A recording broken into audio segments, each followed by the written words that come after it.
अरे मास्टर जी, बड़ी ही भाग्यशाली है आपकी लड़की, जो हमारे लड़के और फैमिली दोनों को ही पसंद आ गई। न जाने कितनी लड़कियां देखी हैं इसने, पर कोई लड़की पसंद ही नहीं आई आपसे पहले।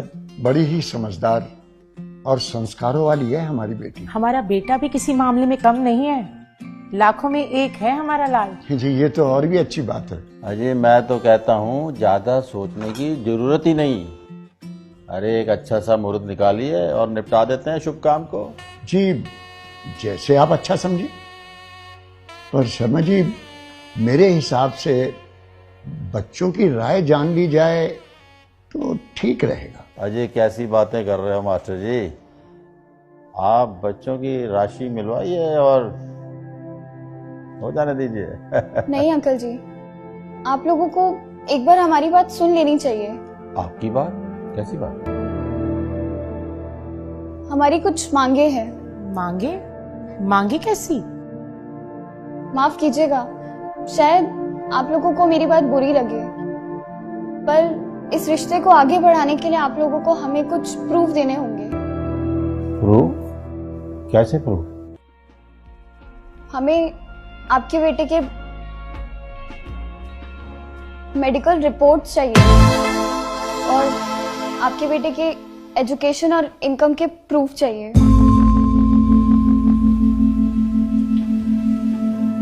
पुलिस वेरिफिकेशन के साथ आपके बेटे का कैरेक्टर सर्टिफिकेट और जिस घर में आप लोग रह रहे हैं उस घर का ओनरशिप प्रूफ चाहिए। ये सभी प्रूफ देने के बाद फिर चाहे राशि मिले ना मिले, हम इस रिश्ते के लिए तैयार हैं। मास्टर जी, ये सब क्या है?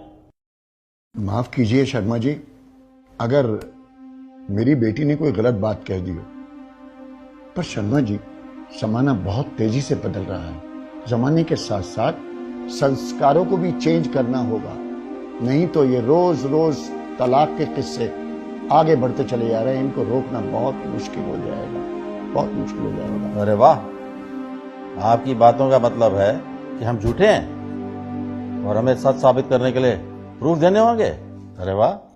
सुनो जी, मास्टर जी को भी बात करने का मौका दो। कहिए मास्टर जी, क्या है आपके मन में? शर्मा जी, हम ये नहीं कह रहे कि आप झूठे हैं, पर अगर आप गलत नहीं हैं तो मुझे नहीं लगता कि प्रूफ देने में आपको कोई परेशानी होनी चाहिए। शर्मा जी, मेरी पत्नी के देहांत के बाद मेरी दोनों बेटियां कभी भी मुझसे एक पल के लिए दूर नहीं हुई। आज मेरी लाडली बेटी, मेरा जिगर का टुकड़ा, जिंदगी भर के लिए किसी दूसरे के साथ कैसे जा सकती है, ये जाने बिना कि वो कौन है, कहां से आया है, क्या मेरी बिटिया को अच्छी तरह रख पाएगा? शर्मा जी, मैं अपनी बेटी का भाग्य तो नहीं बदल सकता, लेकिन उसके अच्छे भाग्य के लिए प्रयास तो कर ही सकता हूं, प्रयास तो कर ही सकता हूं।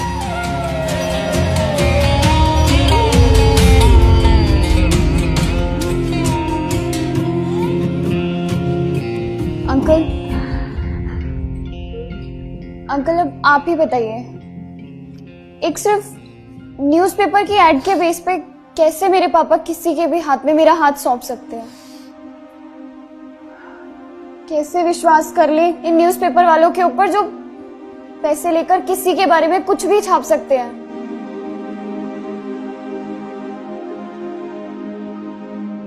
अंकल, मैं एक लड़की हूं और शायद आप लोगों को मेरा बोलना अजीब लग रहा होगा,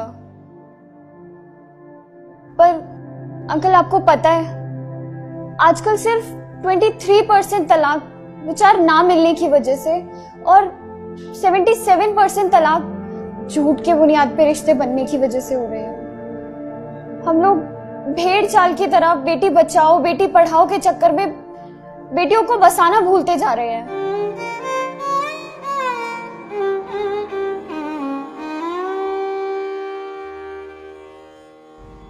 शादी से पहले हम लोग पुलिस स्टेशन, हॉस्पिटल या फिर किसी ऑफिस में जाकर इंक्वायरी करवाने की बजाय पंडितों से राशि मिलवाना जरूरी समझते हैं। सोशल मीडिया पर अपने दिखावे के चक्कर में हम लोग लाखों रुपए सिर्फ और सिर्फ प्री वेडिंग शूट पर ही खर्च कर देने में लगा देते हैं।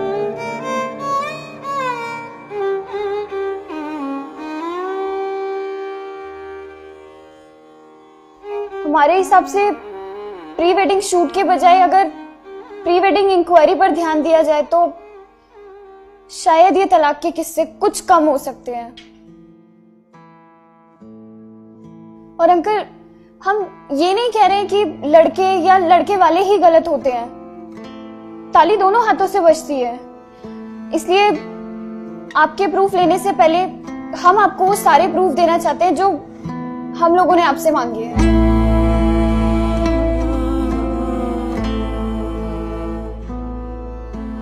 शर्मा जी, एक आखिरी बात आपसे और कहना चाहूंगा कि इस तरह के फैसले कभी दिल से नहीं करने चाहिए, दिमाग से करने चाहिए, बाकी ऊपर वाले पे छोड़ देना चाहिए।